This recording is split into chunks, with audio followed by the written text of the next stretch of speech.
Dobrý den, moje jméno je Karel Freit a jsem NLP trenér.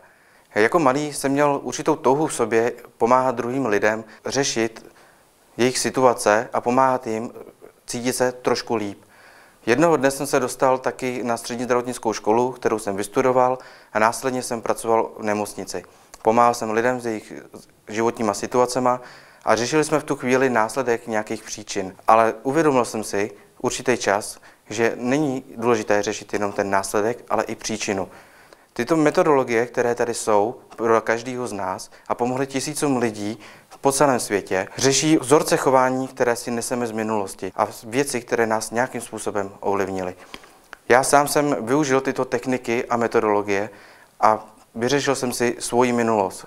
Možná díky tomu teď stojím tady před váma a můžu vám říct těchto pár slov, protože dříve bych to nedokázal. A je jenom na vás, jestli budete chtít se taky posunout někam dál, někam výš a plnit si své sny víc. Jsem NLP trenér a mám zkušenosti, dovednosti a techniky, jak vyřešit nějaké vaše záležitosti, jak vám některé ujemnit a některé vyzdvihnout.